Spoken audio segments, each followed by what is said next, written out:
Bom dia, boa tarde, boa noite. Meu nome é Felipe Peruso e eu sou psicólogo clínico. Desculpem a cara de acabado, mas ontem estava acompanhando esportes e esportes nos fazem ter reações emocionais muito exacerbadas. Isso cansa. Não estou reclamando. Agora, ontem eu estava, mas hoje não. Hoje eu só estou cansado.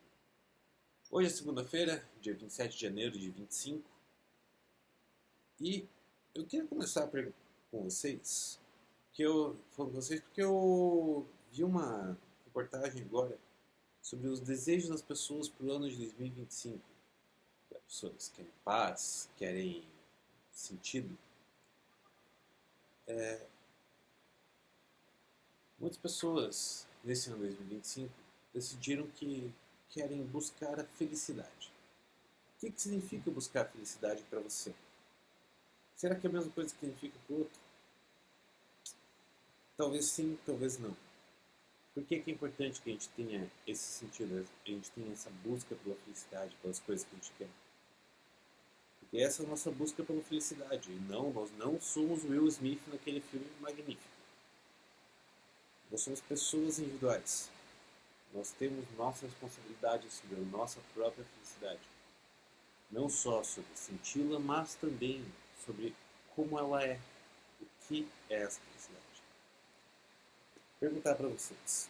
Você conhece aquele ditado, a grama do vizinho é sempre mais verde? Eu vou te explicar por que ele está errado.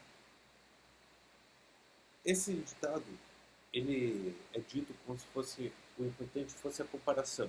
Você, o do vizinho é melhor que o meu. O meu é melhor que o do vizinho. O outro vizinho ali tem um negócio que nós dois não temos, e nós não gostamos disso. O importante desse ditado não é que a nossa comparação seja feita por ver o que o outro tem a mais ou menos e achar isso ruim. Esse ditado serve para lembrar de que essas comparações são importantes porque nós precisamos delas para identificar o nosso próprio progresso.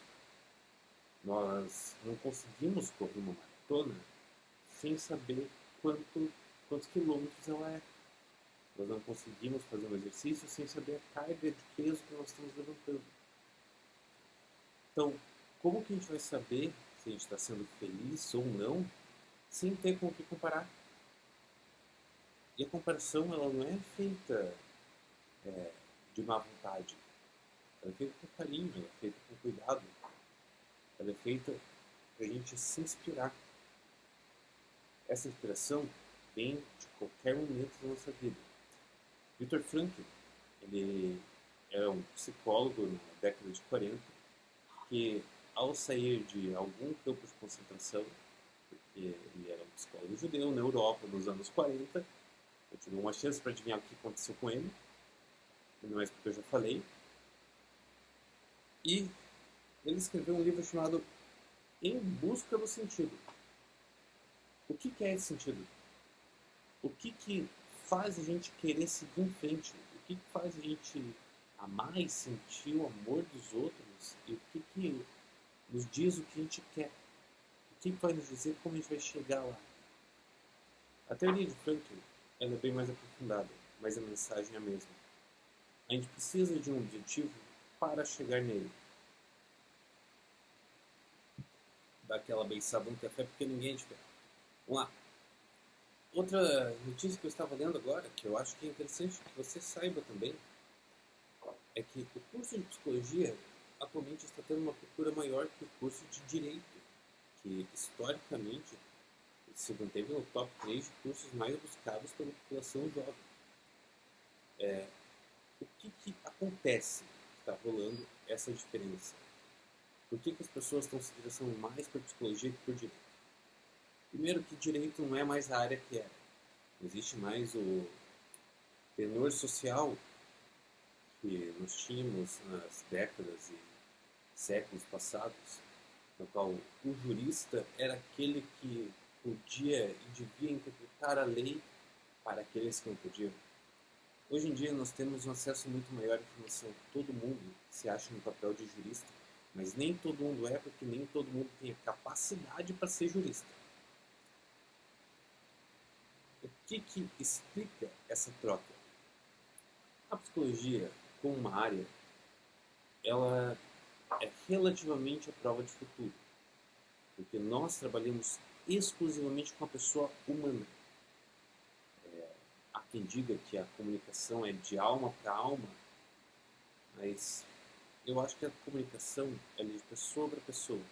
É nossa responsabilidade como psicólogos nos atualizarmos acerca das coisas que acontecem ao nosso redor, principalmente evoluções tecnológicas que nos afetam também.